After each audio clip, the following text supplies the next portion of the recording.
Welcome back to Learn Astrology with Mary. My name's Mary English. You can find me at www.maryenglish.com, maryenglish.co.uk and UK Astrologer. Hello, I hope you're well. It's my birthday on Wednesday next week on the 5th, and I am really looking forward to turning another year over, because when I get to my next birthday after this one, I will reach state retirement age and I will get my state pension. And I am so looking forward to that. Yes, the years that I've been working in the government's going to give me a couple of bob. I love it. So this week, this episode is about the moon squaring to Mercury. So the sun's, as I say, gone into Pisces, and my birthday's coming up, and the two chart examples I'm using are also of Pisces people, just because we're in the Pisces season. Now, when the moon and Mercury square each other, remember, of course, that can happen in obviously any sign of the zodiac. Now, Mercury can be quite independent to your sun sign, because Mercury orbits round about the same speed as the sun. It's the nearest planet to the sun. However, the way that the orbit goes, sometimes Mercury will be in that sign the sun sign is in, or it'll be lagging behind it, or it'll be going ahead of it. So your Mercury in your chart can only ever be in the sign of the zodiac that you are, or the adjacent sign to the zodiac, so the sign that just came before yours, or the sign that just comes up after yours.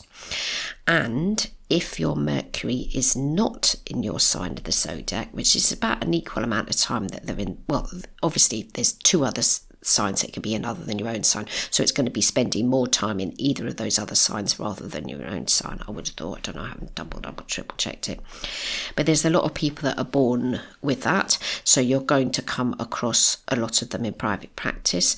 And I've just found from my practice, because my sun and my Mercury are in the same sign, when your Mercury isn't in the sign that your sun sign is in, when you're reading your horoscope and whatever, then lob in a little bit about the sign that your Mercury is in, because the Mercury is how you think, how you communicate, and how you want to be heard in the world.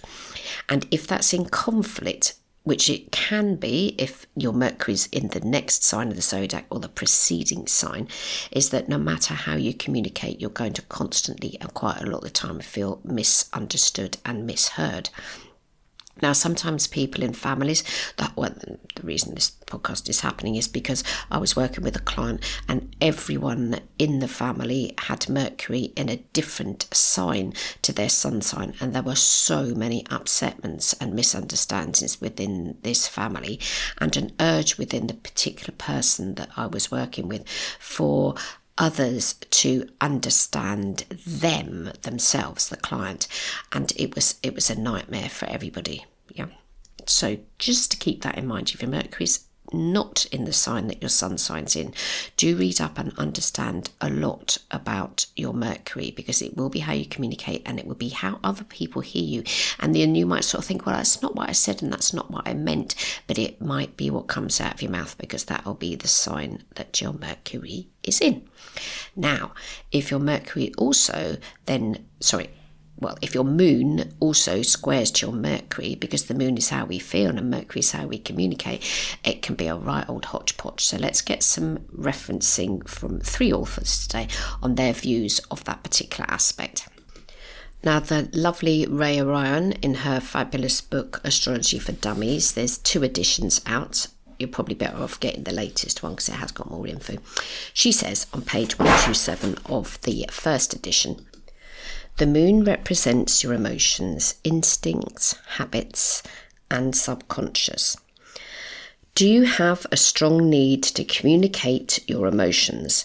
If Mercury and the moon form a major aspect, the answer is yes. Now, a square obviously is classified as a hard aspect. So under hard aspect, she says, you respond quickly but often become anxious. gifted with an unconventional mind, you often feel that people don't understand you, and you're highly sensitive to criticism. Examples are Roseanne, Robert De Niro, and Moon Unit Zappa. Now, remembering, of course, that Mercury is a two-way street. Not only is it how we communicate with others, but it's also how we interpret what they might have said or say. And something that's been in the news this last few days was a meeting between President Trump and President Zelensky. And Trump has his sun sign Gemini and his Mercury in Cancer, and Zelensky is an Aquarius with Mercury in Capricorn. And if there were two people there that felt completely misunderstood in that discussion, I didn't check the fans fellow, I didn't have enough energy to be able to do that.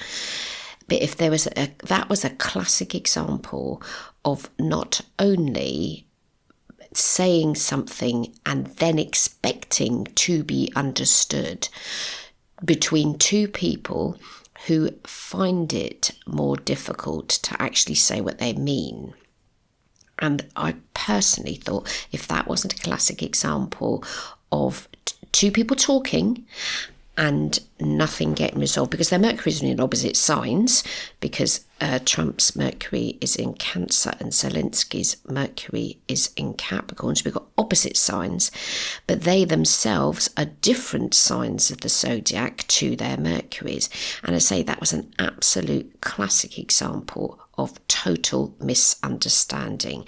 Neither of them realised that what they'd said might be upsetting or controversial or whatever to the other person. Neither of them. You could just see that by their body language. But what then became coming out of their mouths, because Mars is in the sign of Cancer at the moment, I think it was absolutely conjunct to Trump's Mercury, just boiled over. I don't think Zelensky was quite as cross. I think he was more desperate and upset because obviously he's the leader of a country that's at war and loads of people are dying. But that's a classic example of two people talking, not being heard, continuing to talk and hoping that by talking the other person is going to understand them. Neither of them did the critical thing, was ask questions of each other. But anyway, now in The Only Way to Learn Astrology Volume 1, Marion and Joan, in their chapter on aspects, they say with the moon square to Mercury, you can be unreasonable since your feelings are always involved with your judgments. You're clever, sarcastic, and overly sensitive. You're loyal to friends and causes, highly strung, restless and excitable. You must learn to compromise and to gain control of your powerful ego. And she gives two examples there of religious leader Mary Baker Eddy, I'm sure I did a podcast on her, and musician John Lennon. I've definitely covered him in one of my books. So that's what other authors have said about this aspect. So let's have a look at a couple of charts and see how they manifest in real life.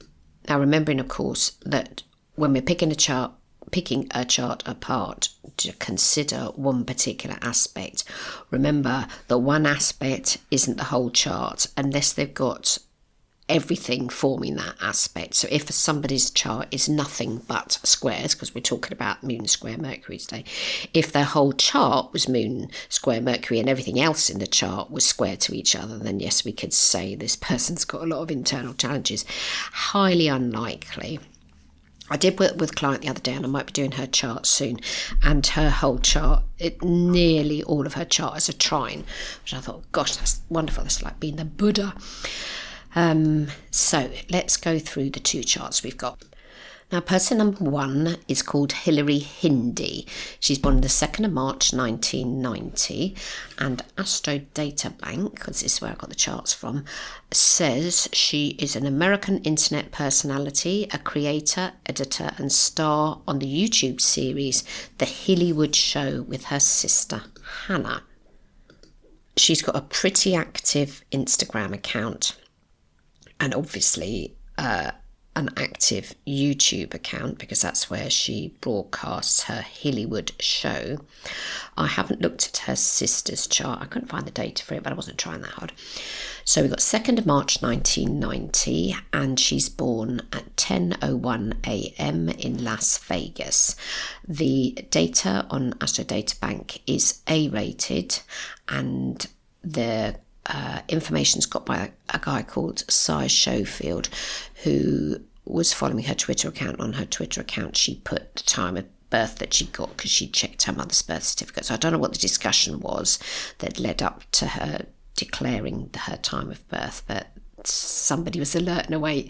I'd love to actually interview him, see if I can get him on a future show. Cy Schofield.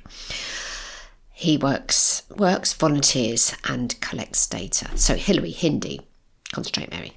And by the way, I've got Mercury square moon, but my sun sign and my Mercury sign are in the same sign. So, hey, okay. Gemini ascendant, so can spin more than one plate. Moon in Taurus in the 12th house, 24 degrees. The sun's 11 degrees. Mercury is 28 degrees into the sign of Aquarius in the 9th house. Venus is 29 degrees Capricorn, Mars is 23, Saturn is 22, Neptune's 14, and Uranus is 8 degrees, all in Capricorn. They're all near enough conjunct to each other, and they're all in her 8th house. That's pretty packed. The Jupiter is in the sign of Cancer, just to the end of her 1st house. I don't know what house system you're going to use, but in equal house, it's just at the end of the 1st house. And Pluto's retrograde in the sign of Scorpio, opposition to her moon in the 6th house of health. So her sun sign only makes 3 aspects. There's 2 very insignificant aspects. There's sesquidrates, wherever they are, I never use them. And she's got no fire in her chart. She's completely fire empty. The sun makes a sextile to Neptune, a sextile to Uranus, and a trine to Pluto. So her sun, which is who she is and how she acts and her ego and makes a nice aspect to those outer planets, so she can speak for her generation, or at least comprehend her generation, because those are generational planets, Uranus, Neptune, Pluto. So the sun's making a nice aspect to them. However, the moon, being in Taurus at 24 degrees, squares Mercury at 28 degrees in Aquarius. And so they're slightly in conflict with each other. With the moon being in the 12th, it's like, I'm not going to tell you how I feel. And because it's in Taurus, I'm going to go and have a big dinner, drink lots of alcohol, etc. When I'm upset, moon and Taurus people, when they're upset, because the moon is how we feel, are going to turn to food, possibly alcohol, or something that can be done physically with the body. Like, you can't eat in your mind, you have to physically eat to satisfy the moon in Taurus. It can be sex, so some people with moon in Taurus, when they're upset, can go sort of sex mad. And with it square to Mercury, the thoughts are going to be talking to the moon and going, you've done the wrong thing, you should be doing this, you should be doing that. When your Mercury and your moon are square, the conversation they're having is, you've said the wrong thing, done the wrong thing, you don't feel right about what it is you might have said, or equally what you've said doesn't feel right. The feelings and the expression of things, they are not smoothly related. Now, a moon does make some other nice aspects. It makes a nice trine to Venus, a trine to Mars, and a trine to Saturn. It's got the opposition to Pluto. So the Mercury's got more of a conversation with the personal planets, which her sun sign doesn't do. It doesn't matter, everybody's chart's different. And Mercury's in the 9th, which is pretty happy there. When Mercury enters into the 9th, it's the, about travel and learning and philosophy, and Mercury's all about how we think. So Mercury and Jupiter, when they're up in the 9th house, they're well and truly flipping happy there. I mean, Jupiter especially so. Jupiter loves being in the 9th. It doesn't even matter what sign of the zodiac it's in. Oh, I love being in the 9th. Now, when Mercury in and of itself is in Aquarius, they're going to be more attracted to the weird and wonderful stuff, can be more techie.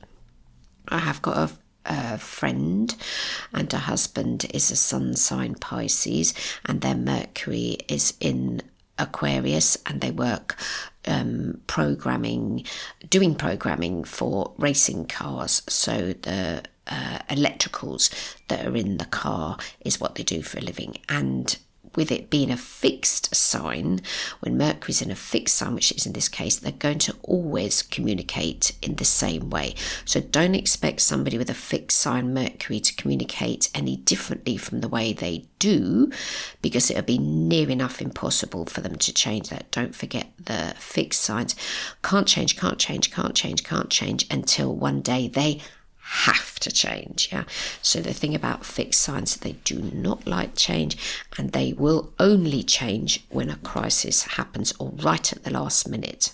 They'll do that massive change, unlike the mutable signs, hello, of which I am, and I've got moon in Gemini as well. Very mutable chart. I could change every day of the week, and my Mercury's in mutable sign. I like change. And I would have thought, since the ascendant is 3 degrees, does that form any aspects? No. Luckily her, what was it, 3, 7? Yes, the ascendant does square to the sun. It's all right. Yes, by 7 degrees. It's 7, 8. Hold on. Yes, Mercury and, the sun and the ascendant are square to each other. So already this is somebody that's born under a stressful aspect from the sun to the ascendant. So they're, with that Gemini ascendant there, it's communicate, and Mercury's happy doing that, but the sun sign might get a little bit worn out from that after time. The sun sign might need to take a bit of a rest. The sun's in the 10th, so they're going to be career orientated.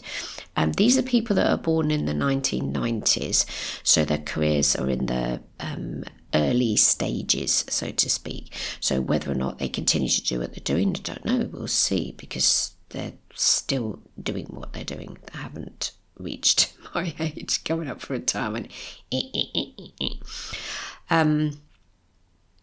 Mercury is happy in the 9th. So what's they do? The shows that she does are called parodies, and a parody is basically a sort of a Mickey take or something. So she does Doctor Who type things and Star Trekky type things, and I thought that was very sun sign in Pisces, doing stuff that already exists and adapting it and doing it in a different way from the Mercury in Aquarius. And a parody is a form of humour, but it also is, according to my Oxford English Dictionary, a humorous exaggeration, an imitation of author, a literary work, a feeble imitation, or a travesty.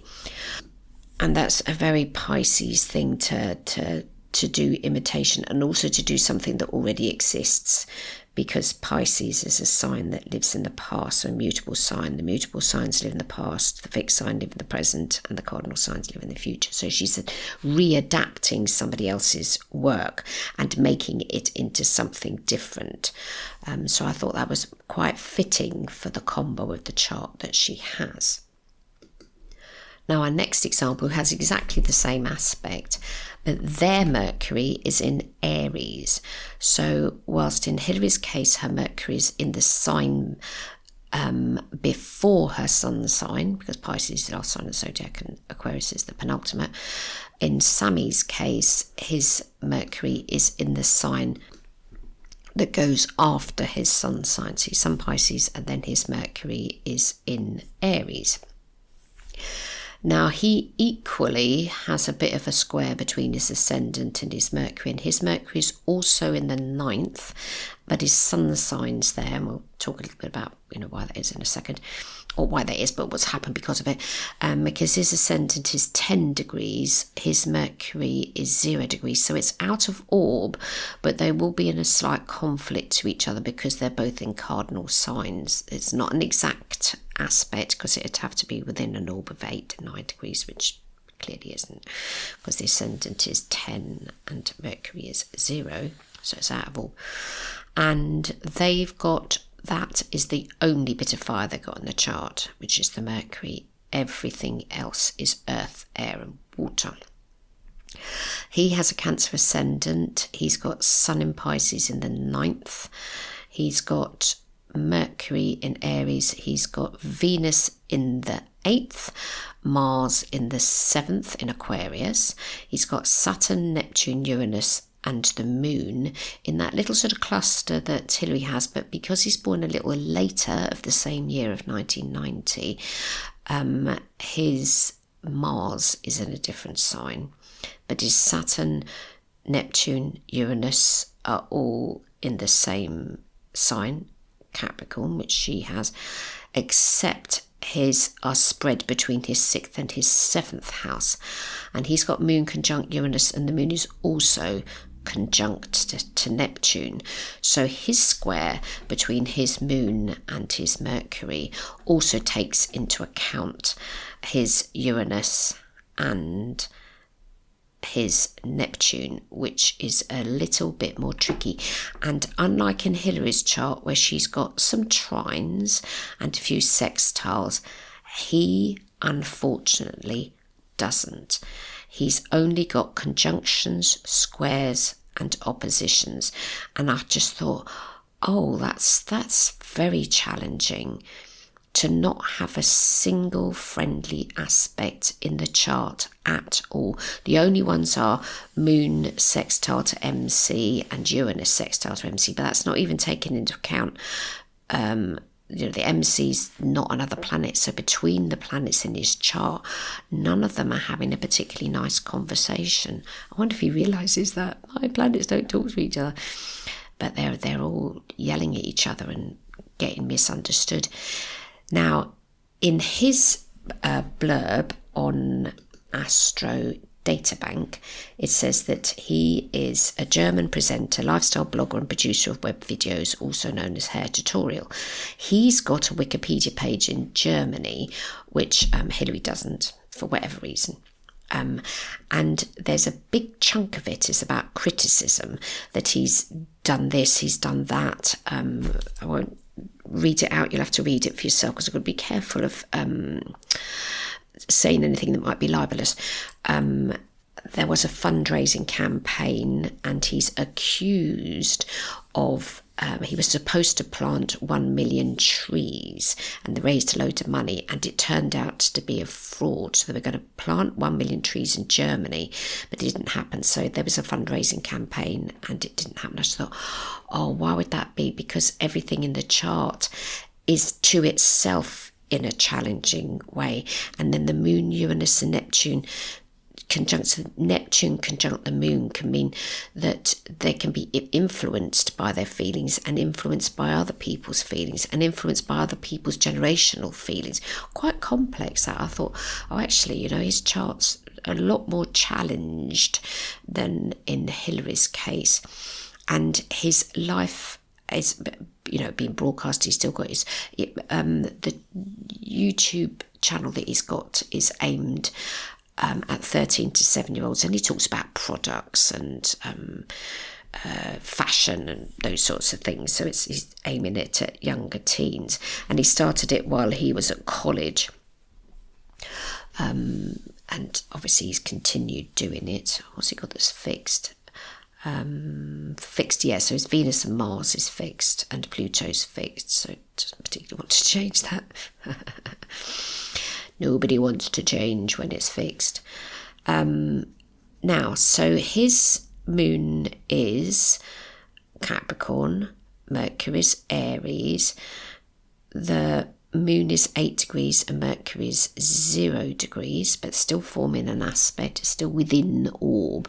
But then when we add in the aspect extra of the Neptune and Uranus, we've got a lot more of a complex, literally a complex. I have a complex, because no one's having a nice conversation. So as I mentioned earlier, that if your Mercury is challenged, you'll be challenged to yourself and challenged to others as well. And also because his Mercury's in Aries, he might find that he just says stuff. Where did that come from?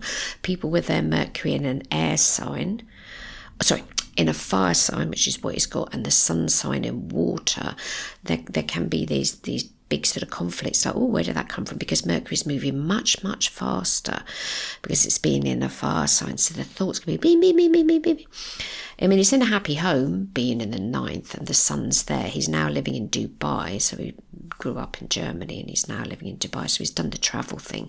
He's in a completely different part of the world. Now, the times of days aren't that different. Hillary's born at 10:01 and Sami's born at 11:20, so the sun's still high.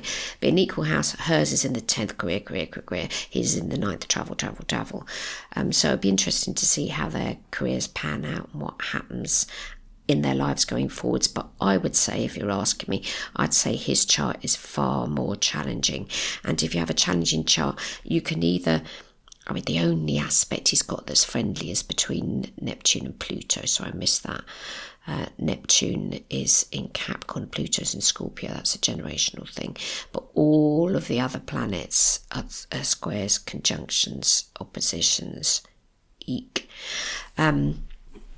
When you have challenging aspects in your chart, you can either project them onto others and say everyone else is this, everyone else is that, when actually it's something that's within yourself that needs to be TLC'd. Okay, Mary, so you've told us about all the challenges that can happen with Moon square to Mercury. What about the solutions to it? So in Managing Your Health and Wellness by Diane L. Kramer, lovely book, love this one, love it, because I'm a therapist as well as being an astrologer. I'm always interested in how can somebody improve their health. So she says, you are sensitive to outside stimuli, tend to be nervous and have a tendency to worry too much. You may be prone to respiratory or allergic disorders such as hay fever or asthma. You're easily upset and can appear high-strung and neurotic. Your inability to relax puts a lot of stress on your nervous system. You may have insomnia. You may also have difficulty concentrating, leading to memory problems or absent-mindedness. There can be too much worry over health and a need to cultivate positive thinking. You can benefit from using relaxation techniques such as meditation or yoga, or allowing yourself quiet times to read and relax. Now, I can definitely relate to that myself because I do have my Moon square to my Mercury, and I have had allergies, and I have had hay fever, and I have had asthma, and I was allergic to cats. I luckily got into homeopathy, and homeopathy fixed all of those things for me. I also know that I am no good at relaxing, and I also know that my nervous system can get out of tack. But these are things that astrology has allowed me the insights to. So I do now meditate every day. Okay, it's only 5 minutes, low concentration levels, but it's every day I do meditate. I do cultivate positive thinking. So I'm just talking about myself, I do that. That's my Leo ascendant quite likes that. And I don't worry so much about my health anymore, but I definitely worry about my clients' health. And that's one reason why I am retiring from my homeopathy practice at the end of this year, 2025. And even as of now, I don't take on any new clients. I'm only working with people that are already on the books. I will continue with my hypnotherapy practice. That's going to continue. And hypnotherapy also allowed my subconscious to relax. So I've never ever had a problem with insomnia. I doubt very many Pisces people do. Of all the signs of the zodiac that are more prone to falling asleep or more sort of sleepy minded, that is Pisces people. However, if your Mercury's in a different sign, that can be more of an issue, especially as in Sami's case, with it being in a fire sign. If it's in an air sign, there's going to be more sort of questions and thinking and talking and discussing, or even sort of reading to be able to find solutions to things. I don't know that I'd be described as highly strung and neurotic. Maybe I probably was when I was a teenager, and I'm not a teenager anymore. And getting into the field that I've got into, astrology and alternative therapies, was because I'd used those things myself and they had been so beneficial. So I had used homeopathy on my child and on me, and bing, it done the thing. The same applies to astrology when I got into it, and it helped me to understand my chart and what's going on, and also how to, inverted commas, fix things. So if you're working with a client that has moon square Mercury, then you do need to be recommending to them relaxation techniques, meditation, yoga, or just going out into nature, being quiet, reading, relaxing, sitting down for an amount of time, not forever, because with that aspect it's more difficult if things are bouncing about all the time or the place to be able to even sit down and do stuff. But I would say over the years I've managed to achieve that. And if I see it in a client, I would tend to recommend a flower essence. So homeopathy wouldn't be prescribing remedies, but I definitely would recommend a flower essence. So finding the flower essence that relates to your Mercury sign and taking that essence, and if it's forming a square to another planet, taking the essence, like in this case for the moon, and comboing those two, and then you could add one more in for the sun sign, and depending on where the client is and what's going on in their life at the moment, you can make a little prescription for them with just 3 flower essences, which cost less than £5 each. So you're recommending a therapy that's going to cost them less than 15 quid. In addition to obviously your consultation price that you're charging, that could literally and definitely assist that aspect that's in their chart. Always offer solutions for people. It's never helpful to say, oh, you've got this and you're going to have to live with it. Offer a solution for them and a suggestion. They might not take your advice right there and then, but they might go away and think of it and think about it later on, and then come back. Maybe don't come back, gone off and they're cured, and they've learned the things that they need to do to make their chart less of a challenge for them. Now, I also need to talk to you about some other things. I have got some interviews coming up. We're trying to decide different dates for those to happen. Oh yes, I got to tell you about Skype. I've been using Skype for 20 years. I've used it nearly since it first started. In fact, I probably used it when it did first start. And I've used it for client consultations since the year dot. Skype is going to stop. And I was absolutely distraught when I read about it yesterday, that, oh my gosh, I don't really want to use Zoom. Now, there is a thing called Teams, which is part of Skype, and I'm going to experiment for a while using Teams. You don't need to download Teams. It can work through the browser. And I do have a lot of clients in my Skype account. I'm going to transfer them over to Teams, so I have no idea if that's going to work. So I'm just giving the heads up if you're booking an appointment. It won't be Skype after, I think it's May it stops. And the other thing is I've just updated all the software and my Mac Mini.